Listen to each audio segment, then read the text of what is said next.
प्रधानमंत्री नरेंद्र मोदी ने video conferencing के जरिए कोच्चि मंगलुरु प्राकृतिक गैस पाइपलाइन को राष्ट्र को किया समर्पित। कहा, ये पाइपलाइन दोनों राज्यों में लाखों लोगों का जीवन आसान बनाएगी। कल कृषि कानूनों के मामलों पर सरकार और किसान संगठनों के बीच हुई वार्ता रही बेनतीजा। दोनों पक्षों के बीच 8 जनवरी को होगी अगली बैठक।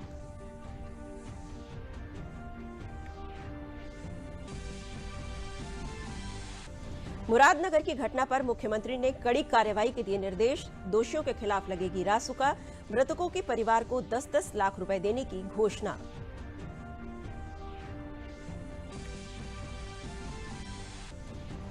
और स्वास्थ्य मंत्रालय ने कहा है कि देश में कोरोना के मामलों में लगातार गिरावट दर्ज की जा रही है।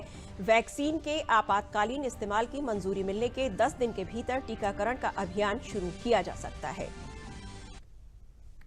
नमस्कार, मैं हूं अर्चना ब्रिजेश और अब समाचार विस्तार से। प्रधानमंत्री नरेंद्र मोदी ने आज वीडियो कॉन्फ्रेंसिंग के जरिए कोच्चि मंगलुरु प्राकृतिक गैस पाइपलाइन को राष्ट्र को समर्पित किया। ये योजना एक राष्ट्र एक गैस ग्रिड के निर्माण की दिशा में मील का पत्थर साबित होगी। लगभग 450 किलोमीटर लंबी इस पाइपलाइन का निर्माण gas authority of India limited ने किया है। इसकी परिवहन क्षमता 12 मिलियन मीट्रिक मानक क्यूबिक मीटर प्रतिदिन है। ये केरल के कोच्चि स्थित LNG के पुनर्गैसीकरण टर्मिनल से गैस को ले जाएगी। ये एर्नाकुलम, त्रिशूर, पलक्कड़, मल्लपुरम, कोझिकोड, कन्नूर और कासरगोड जिले से होते हुए मंगलुरु तक प्राकृतिक गैस ले जाएगी। परियोजना की कुल लागत लगभग 3000 करोड़ रुपए थी। अपने संबोधन में प्रधानमंत्री मोदी ने कहा कि ऊर्जा को लेकर हमारी नीति समावेशी है और देश one nation one gas grid के लक्ष्य की तरफ बढ़ रहा है। उन्होंने कहा कि भारत की ऊर्जा जरूरतों में प्राकृतिक गैस की भागीदारी 6 से बढ़ाकर 15% करने के लक्ष्य पर सरकार काम कर रही है।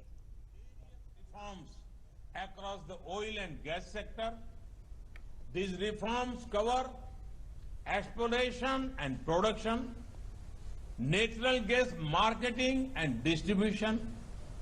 We plan to achieve one nation, one gas grid.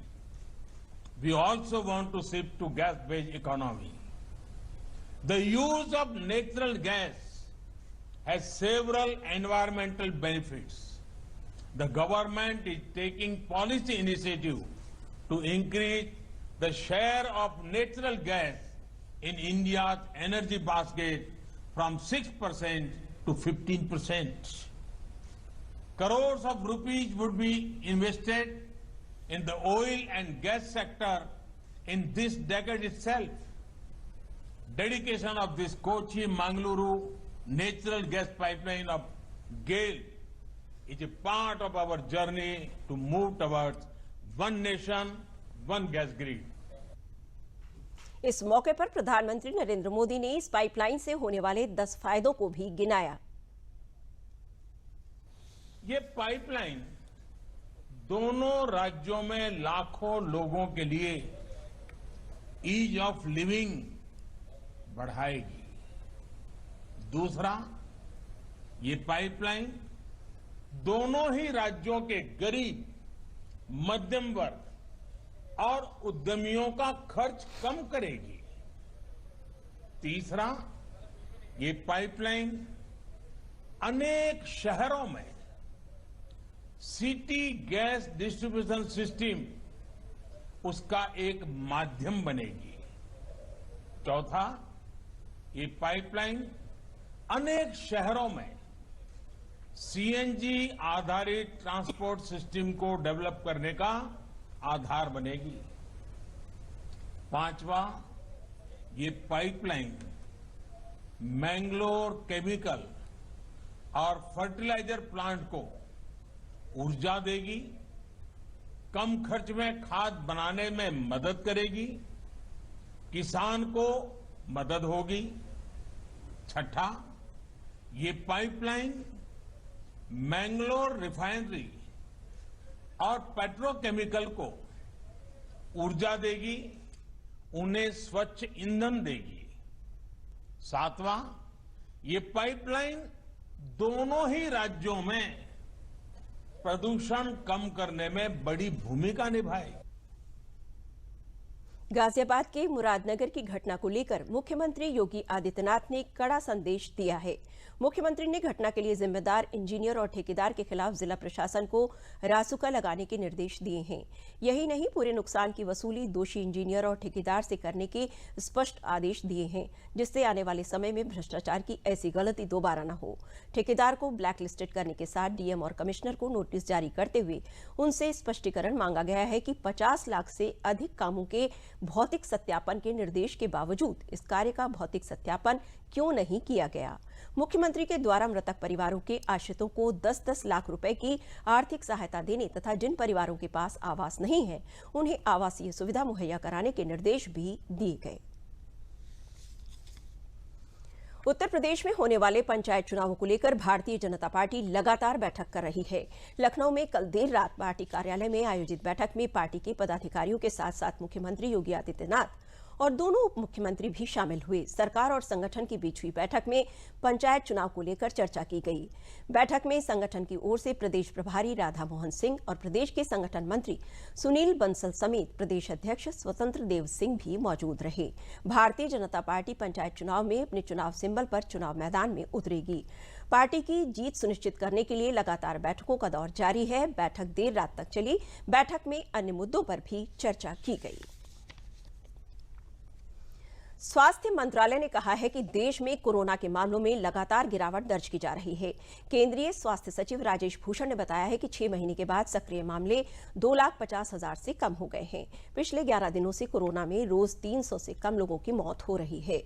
Positivity rate 6% से भी कम हो गया है। पिछले 5 सप्ताहों में हर सप्ताह होने वाले एवरेज रिकवरीज और एवरेज नए केसेस को देखें तो एवरेज रिकवरीज की संख्या नए केसेस से ज्यादा रही है, जिसकी वजह से जो कुल एक्टिव केसेस हैं उनका नंबर लगातार घट रहा है। Continuous decline in active cases which are now below 2,50,000. How this has happened? In mid-September, active cases were more than 10 lakhs. And from mid-September to 2nd of January, we have come to a scenario where these cases have declined to less than 2.5 lakhs. Rajesh Bhushan ने बताया है कि vaccine के आपातकालीन इस्तेमाल की मंजूरी मिलने के 10 दिन के भीतर टीकाकरण का अभियान शुरू किया जा सकता है। हम इस स्थिति में हैं कि जिस भी दिन हम चाहेंगे EUA के 10 दिन के भीतर हम उसको EUA का अर्थ है इमरजेंसी यूज ऑथराइजेशन। ये बोलचाल की भाषा में शब्द प्रयुक्त होता है। हमारे मीडिया के मित्र इसी शब्द का उपयोग करते हैं। हमारे कानून में एक्सेलरेटेड अप्रूवल फ्रेज का इस्तेमाल किया गया है। तो जिस भी दिन हुआ, जैसे अब आप जानते हैं कि किस दिन हुआ, उस दिन से 10 दिन के भीतर में ये रोल आउट होने की पूरी तैयारी है। उन्होंने बताया कि वैक्सीनेशन के लिए सेशन बांटने की पूरी प्रक्रिया इलेक्ट्रॉनिकली होगी। लाभार्थी को वैक्सीनेशन हुआ डिजिटली रिकॉर्ड किया जाएगा और उसे अगला डोज लेने कब आना है उसकी जानकारी भी उसे डिजिटल तरीके से ही बताई जाएगी। हेल्थ वर्कर और फ्रंट लाइन वर्कर को कोई प्लेटफॉर्म पर अपना पंजीकरण कराने की जरूरत नहीं होगी। उनका डेटा पहले ही रिकॉर्ड किया जा चुका है। Our doctors, our nurses, our medical workers need not self-register themselves on the CoWIN platform. Their data has already been pre-populated. Similarly, our frontline workers, which means people in the armed forces, in state police, in central police, in municipal workers, they also need not self-register themselves because their bulk data is also getting pre-populated. When we would come to the population priority groups, there the provision of registration or editing of data would come. अपर मुख्य सचिव स्वास्थ्य अमित मोहन प्रसाद ने press वार्ता में बताया कि प्रदेश में पिछले 24 घंटों में कोरोना संक्रमण के 771 नए मामले सामने आए हैं और इसी अवधि में ही 928 कोरोना संक्रमित मरीज उपचार के बाद पूरी तरह से ठीक होकर डिस्चार्ज किए गए हैं। इस समय एक्टिव इन्फेक्शन केसेस की संख्या 12,286 है। उन्होंने कहा कि रिकवरी का प्रतिशत 96.49% है। कोरोना के संक्रमित लोगों में से 8,433 लोगों की मृत्यु हुई है। कोरोना वायरस के संबंध में प्रदेश की स्थिति इस प्रकार है। विगत 24 घंटों में संक्रमण के 771 नए मामले सामने आए हैं। इसी अवधि में उपचारित होकर डिस्चार्ज होने वालों की संख्या 928 है। इस समय एक्टिव इन्फेक्शन के केसेस की कुल संख्या प्रदेश में 12,286 है। जो लोग संक्रमित होने के पश्चात मार्च 2020 से आज तक उपचारित होकर डिस्चार्ज किए गए हैं, उनकी संख्या बढ़कर के अब 5,68,892 हो गई है। रिकवरी का प्रतिशत इस समय प्रदेश में 96.49% चल रहा है, 96.49%। और संक्रमित लोगों में से आज तक कुल 8,433 लोगों की मृत्यु हुई है। केस फैटेलिटी रेट 1.43% है। अपर मुख्य सचिव सूचना नवनीत सहगल ने बताया कि कोरोना संक्रमण कम होने के साथ साथ अन्य गतिविधियों में तेजी लाई जा रही है। उन्होंने बताया कि वैक्सीनेशन करने में भारत सरकार द्वारा जारी किए गए प्रोटोकॉल का पालन होगा। सरकार द्वारा जो क्रम तय किया गया है उसी क्रम में वैक्सीनेशन होगा। उन्होंने कहा कि सबसे पहले हेल्थ केयर वर्कर और फ्रंटलाइन वर्कर का टीकाकरण किया जाएगा। इसके बाद 50 साल से ऊपर की आयु के लोगों को तथा वो गंभीर बीमारी से ग्रसित लोग जो 50 वर्ष की आयु से कम है, उनका टीकाकरण किया जाएगा। नवनीत सहगल ने बताया कि प्रदेश में आर्थिक और औद्योगिक गतिविधियों को तेजी से संचालित किया जा रहा है। 8 लाख के आसपास MSME और बड़ी इकाइयां उद्योगों में काम कर रही हैं। उन्होंने बताया कि कोरोना के समय कुछ इकाइयों की कार्यशील पूंजी, GST रिटर्न और विभागों से भुगतान की समस्या को दूर करने के लिए MSME साथी ऐप को शुरू किया गया था। 11,20,000 से अधिक इकाइयों को बैंकों से समन्वय स्थापित कर ऋण स्वीकृत करके उन्हें उपलब्ध कराया गया, जिससे उनकी सामान्य गतिविधियां तेज हो सकें। उन्होंने बताया कि प्रदेश में रोजगार के अवसर बढ़ाने के लिए सरकार प्रयासरत है। कि वैक्सीनेशन करने में भारत सरकार द्वारा जारी किए गए प्रोटोकॉल का पालन होगा और जो क्रम भारत सरकार ने तय किया है, जिस क्रम में वैक्सीनेशन होगा, जिस क्रम में वैक्सीन लगेगी, उस क्रम को किसी भी हालत में किसी के भी दबाव में उसको बदला नहीं जाएगा। जैसा उसमें प्रथम चरण में हेल्थ सर्विसेज के जो लोग हैं और आवश्यक सेवाओं के जो लोग हैं उनको लगेगी और उसके बाद फिर 50 साल से ऊपर वाले जो लोग हैं उनको लगेगी। तो ये दर्शाता है कि माननीय मुख्यमंत्री जी वैक्सीनेशन की पूरी प्रक्रिया को लेकर गंभीर हैं और इसका वो निरंतर अनुश्रवण कर रहे हैं ताकि जल्दी से जल्दी अधिक से अधिक मात्रा में जनसंख्या को कवर इससे कर लिया जाए। प्रदेश सरकार द्वारा मिशन रोजगार चलाया जा रहा है। कल माननीय मुख्यमंत्री जी द्वारा लगभग 1,000 से अधिक डॉक्टरों को, आयुष विभाग के डॉक्टरों को, आयुर्वेदिक डॉक्टरों को नियुक्ति पत्र जारी किए गए थे। प्रदेश सरकार सरकारी नौकरी के माध्यम से, स्वरोजगार के माध्यम से, कौशल प्रशिक्षण के माध्यम से, स्वरोजगार के माध्यम से प्रदेश में अधिक से अधिक रोजगार के अवसर पैदा करने का कोशिश कर रहा है ताकि युवाओं को समय पर उनको स्वरोजगार या रोजगार में लगाया जा सके। उसी के क्रम में प्रदेश सरकार के लघु और मध्यम उद्यम विभाग द्वारा बैंकों से समन्वय करवाकर MSME इकाइयों को वित्त पोषण करने का अभियान चलाया जा रहा है। मई से जब से लॉकडाउन खत्म हुआ है तब से लेकर अब तक नई व पुरानी लगभग 11,20,000 से अधिक इकाइयों को ऋण वितरण कराया जा चुका है। बैंकों द्वारा लगभग 32,000 करोड़ रुपए का ऋण वितरण हुआ है। समाचार अभी और भी है, लेकिन पहले लेते हैं एक विराम। क्या हुआ है? कान में दर्द, चलो डॉक्टर जी के पास। डॉक्टर जी ने कहा है ये है स्वेटर बुनने, आग जलाने, बाल बांधने और लिखने के लिए, कान साफ करने के लिए नहीं। तेल और दूध इसमें मत जाने देना। और अगर कान में दर्द हो या कान से पानी आए तो जाना डॉक्टर जी के पास। अगर गुड़िया की हंसी चाहिए तो ध्यान रखिए। सुन लो बात है ज्ञान की, कदर कीजिए अपने कान की।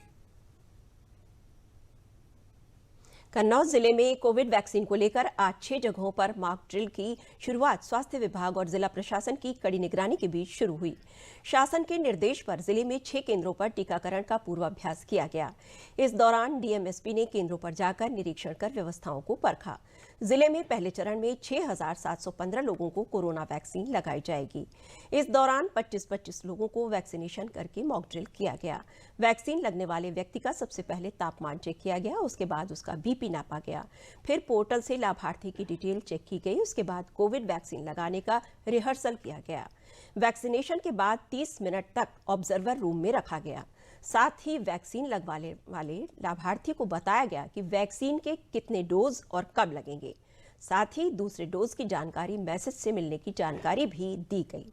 पहले चरण में 6,715 स्वास्थ्य कर्मचारियों को वैक्सीन की डोज दी जाएगी, जिसमें 6,121 सरकारी और 594 प्राइवेट स्वास्थ्य कर्मी शामिल हैं। हमारे जिले में कोविड वैक्सीनेशन के लिए जो ड्राई रन चल रहा है, उसमें कुल 8 सेशन किए जा रहे हैं, जिसमें डिस्ट्रिक्ट हॉस्पिटल में 2 और मेडिकल कॉलेज में 2, रेस्ट हमारे CSC पर चल रहे हैं।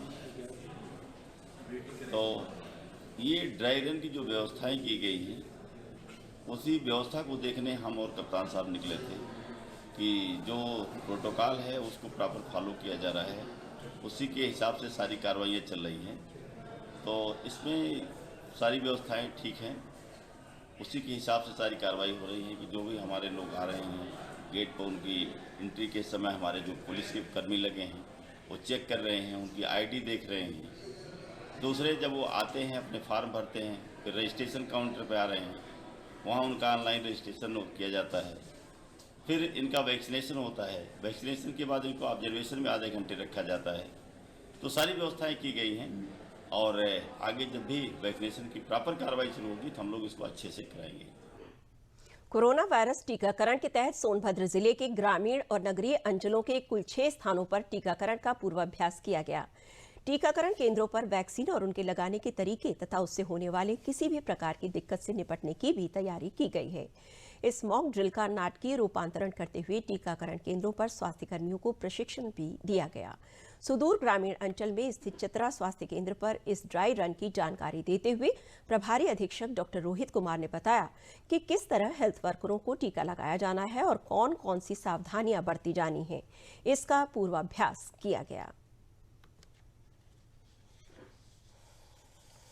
हमारे प्राथमिक स्वास्थ्य केंद्र चित्रा में कोरोना डिजीज़ के लिए वैक्सीनेशन हेतु ड्राई रन कराया गया है और ड्राई रन में अभी तक 20 लोगों का वैक्सीनेशन ट्रायल हो चुका है और जब वैक्सीन लॉन्च होगी तो उसके लिए जो भी प्रिपरेशन होता है पहले से ही कर लिया गया है ताकि वैक्सीन आने के बाद जब लगाया जाए तो कोई दिक्कतें, जिसको भी लगाने पे अगर कोई समस्या आती है तो उसके लिए हमारे वहाँ पे स्वास्थ्यकर्मी नियुक्त हैं जो उनको तुरंत प्रभावी रूप से उनका उपचार किया जाएगा।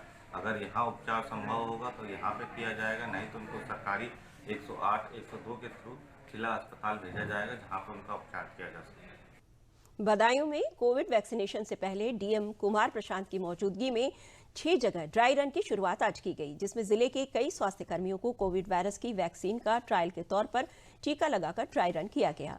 जिले में ड्राई रन के बाद प्रथम चरण में ये टीका स्वास्थ्य कर्मियों को लगाया जाएगा। एक सेंटर पर 100 लोगों को एक दिन में टीका लगाया जाएगा। बदायूं सीएमओ यशपाल सिंह ने बताया कि जिले में आज से कोविड वैक्सीन का ड्राई रन 6 जगह शुरू किया गया है। ड्राई रन के दौरान कहीं कोई दिक्कत आती है तो उसमें सुधार किया जा सके, इसलिए ड्राई रन किया गया। जिले में आज जिला अस्पताल और महिला अस्पताल के अलावा एक सामुदायिक केंद्र पर भी ड्राई रन किया गया।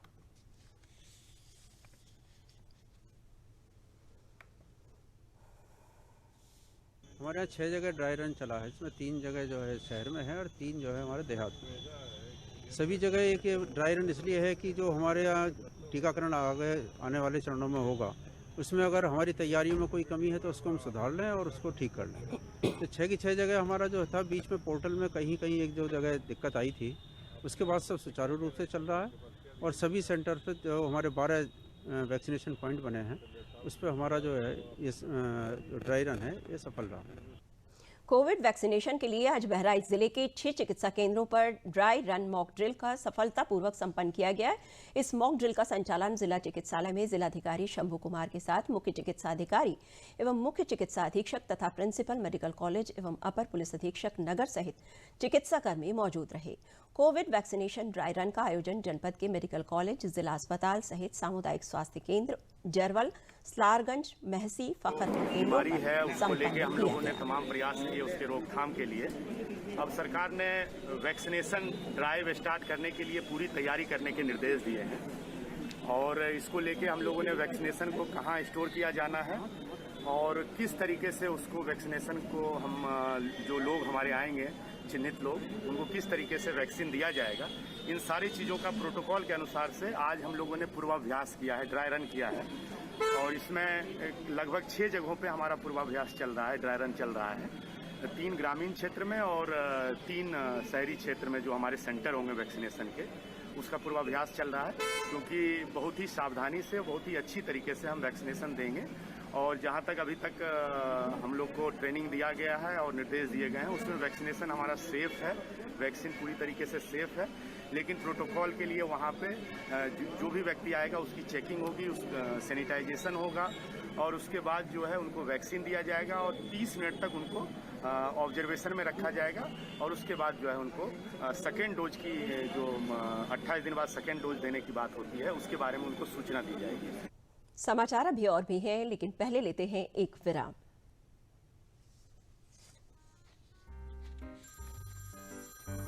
सर, आपका केवाईसी अपडेट करना है, नहीं तो अकाउंट और एटीएम कार्ड ब्लॉक हो जाएगा। सावधान सावधान, 2.5 करोड़ का इनाम मुझे। देखिए, अनजाने कॉल्स, फर्जी ईमेल्स, लिंक्स और जाली ऐप से अपना पिन, ओटीपी, पासवर्ड कभी भी किसी के साथ शेयर न करें। आप रहेंगे सावधान तो नहीं होगा नुकसान। आरबीआई कहता है, जानकार बनिए, सतर्क रहिए।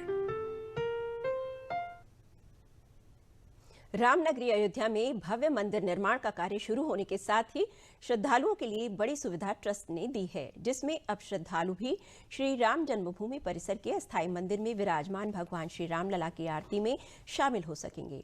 लेकिन परिसर की सुरक्षा को देखते हुए ये सुविधा सीमित लोगों के बीच रखी गई है। एक बार में 30 लोग ही इस आरती में शामिल हो सकेंगे, जिसके लिए उन्हें ट्रस्ट कार्यालय QR कोड युक्त पास जारी करेगा। लेकिन इस दौरान कोई भी श्रद्धालु रामलला के लिए प्रसाद नहीं जा सकेगा। ये जानकारी श्री राम जन्मभूमि तीर्थ क्षेत्र ट्रस्ट के सदस्य डॉक्टर मिश्रा ने देते हुए बताया कि अब रामलला के सायंकालीन 6:30 पर आरती में श्रद्धालु शामिल हो सकते हैं, लेकिन अभी पैसे की सुरक्षा को ध्यान में रखते हुए सीमित लोगों को ही एक बार में अनुमति दी जाएगी। पहले से जो तीर्थ यात्री आते थे उनको दर्शन मार्ग से सीधे बाहर कर दिया जाता था। दर्शन के बाद जो आरती आदि की व्यवस्था भगवान की नित्य प्रति चलती है, प्रातःकाल से लेकर रात्रि शयन आरती तक, उसमें दर्शनार्थी सामान्य रूप से भाग नहीं ले पाता था। पूज्य संतों ने इस बात का कई बार आग्रह किया। बीच में हम लोगों ने प्रयोग के तौर पर ले आकर के पूज्य संतों को आरतियों में सहभाग भी कराया। सबका आग्रह था कि सामान्य भक्तों को भी इसमें सहभाग करना चाहिए। तो वर्तमान अस्थायी मंदिर जहाँ पर भगवान रामलला इस समय विद्यमान है, उसके सामने 60 से 70 लोगों की बैठने की व्यवस्था है। ट्रस्ट के सभी बंधुओं ने विचार करके कहा कि अब भक्तों को भी थोड़ा इसमें सहभाग किया जाए। प्रशासन के सहयोग से ये काम प्रारंभ हुआ है।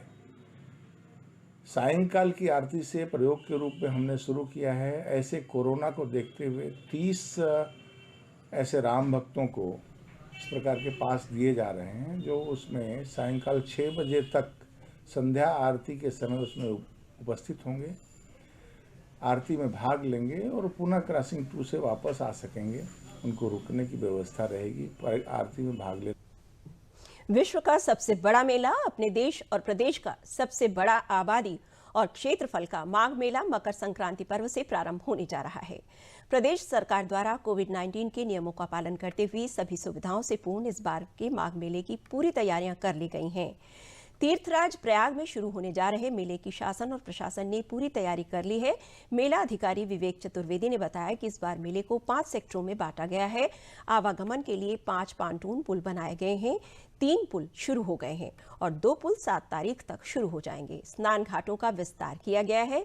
सभी जगह चक्कल प्लेट के माध्यम से सड़कों का विस्तार किया गया है।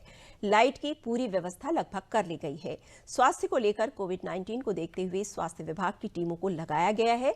आने वाले श्रद्धालु अपनी नेगेटिव जांच रिपोर्ट लेकर आएं। यहां भी कोविड की जांच की जाएगी। जल पुलिस, बम निरोधक दस्ते, गोताखोर, पीएसी के जवान सभी को लगा दिया गया है और सभी की कोविड जांच भी करा ली गई है। कौशाम्बी जिला जेल में वहां पर बनाई गई रोटी आजकल चर्चा का विषय है। यहां पर खास विधि से रोटी बनाई जाती है। आइए देखते हैं एक रिपोर्ट। कहा जाता है जेल की रोटी सबसे खराब होती है। आंदोलनों में भी नारा लगता है कि जेल की रोटी खाएंगे, लेकिन प्रदेश की एक ऐसी जेल है जहां कैदी ही नहीं बल्कि अधिकारी और कर्मचारी भी जेल की रोटी खाना चाहते हैं। कौशाम्बी जिले की यह जेल है, जहां जेल अधीक्षक भीमसेन मुकुंद कैदियों के लिए विशेष प्रकार की रोटी तैयार करवाते हैं और यही कारण है कि कैदी भी इसे बड़े चाव से खाते हैं। हमारे यहाँ जो रोटियां बनाने के लिए जो गेहूं आता है वो बहुत उच्च क्वालिटी का हम गेहूं लाते हैं, मंगाते हैं। इसको साफ सफाई के बाद यहीं आटा पीसा जाता है और ये जो रोटी आप देख रहे हैं जो भट्टी पर सेकी जा रही है, इस भट्टी को यहीं कारागार में बंदियों द्वारा ही बनाया गया है। इस पर जो जाली थी, पहले जो लोहे की जाली हुआ करती थी जिस पर रोटियां अक्सर करके जल जाती थी, काली हो जाती थी, उसको हटा दिया गया है और एक लोहे की बड़ी बड़ी जाली बना करके सरियाओं के माध्यम से उसके ऊपर रेड ब्रिक के ये टुकड़े रखे हुए हैं, क्योंकि नीचे से गैस की लौ आने पर हीट हो जाते हैं, लाल हो जाते हैं, उससे रोटी अच्छे से सिकती है। और जो दूसरी तरफ आप जो तवा देख रहे हैं, तवे पर नमक और पानी के घोल का एक लेप किया जाता है, जिससे इसके ऊपर आयोडीन की लेयर बन जाती है, जिससे एक तरीके से तवा हमारा आयोडाइज तवे की तरह काम करता है, जिससे इस पर रोटियां पकाई जाती हैं और जलती नहीं है, अच्छे से सिकती है। जैसा कि आप देख रहे हैं सारी रोटियां अच्छे से फूल रही हैं और बन रही हैं। इन्हीं को बंदियों को वितरित किया जाता है, अच्छे से बनाया जाता है। इससे पहले भी जेल अधीक्षक ने काऊ कोट बना करके प्रधानमंत्री के मन की बात कार्यक्रम में स्थान बनाया था। अपने अभिनव प्रयोगों से वीएस मुकुंद जेल की श्रम शक्ति और सकारात्मकता को बनाए रखते हैं। आशुतोष शुक्ला की रिपोर्ट, डीडी न्यूज, लखनऊ। अंत में प्रमुख समाचार एक बार फिर। प्रधानमंत्री नरेंद्र मोदी ने वीडियो कॉन्फ्रेंसिंग के जरिए कोच्चि मंगलूर प्राकृतिक गैस पाइपलाइन को राष्ट्र को किया समर्पित। कहा, ये पाइपलाइन दोनों राज्यों में लाखों लोगों का जीवन आसान बनाएगी। कल कृषि कानूनों के मामलों पर सरकार और किसान संगठनों के बीच हुई वार्ता रही बेनतीजा। दोनों पक्षों के बीच 8 जनवरी को होगी अगली बैठक।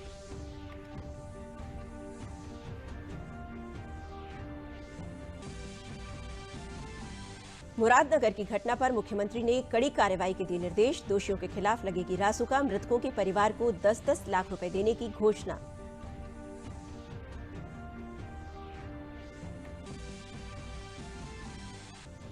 और स्वास्थ्य मंत्रालय ने कहा है कि देश में कोरोना के मामलों में लगातार गिरावट दर्ज की जा रही है।